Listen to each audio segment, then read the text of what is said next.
बातमी ठाण्यातून मुंबई नाशिक महामार्गावर प्रस्तावित खारेगाव टोल नाका सुरू करण्याच्या हालचालींना विरोध वाढत असून मनसे नेते अविनाश जाधव यांनी सरकारला थेट इशारा दिला। टोल नाका सुरू झाल्यास मनसेच्या वतीनं तीव्र आंदोलन छेडलं जाईल असा स्पष्ट इशारा देण्यात आला। टोलच्या नावाखाली सामान्य नागरिकांची लूट सुरू आहे। आधीच महागाईनं त्रस्त असलेल्या जनतेवर पुन्हा टोलचा भार टाकण्याचा प्रयत्न केला जातोय। मनसेच्या वतीनं लवकरच याबाबत मोठा आंदोलन करू असा इशारा देण्यात आला असून सरकारनं हा निर्णय मागे घ्यावा, अन्यथा रस्त्यावर उतरून संघर्ष केला जाईल असा इशारा देखील मनसेनं दिला आहे। तुम्ही जेवढे रस्ते बनवताय त्या प्रत्येक रस्त्याला जर टोल लावणार असाल तर मग टॅक्स मध्ये येणाऱ्या पैशाचं तुम्ही काय करणार आहात?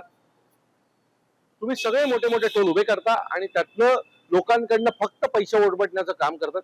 खारेगाव टोल नाका बनण्यास आमचा विरोध आहे। जर खारेगाव टोल नाका जर पुन्हा बनवण्यात आला तर जे मागच्या टोल नाक्याचं झालं तेच खारेगाव टोल नाक्याचा पुन्हा होईल। तुम्ही सतत लोकांवर टोल टॅक्स याच्या रूपाने वसुली करू शकत नाही।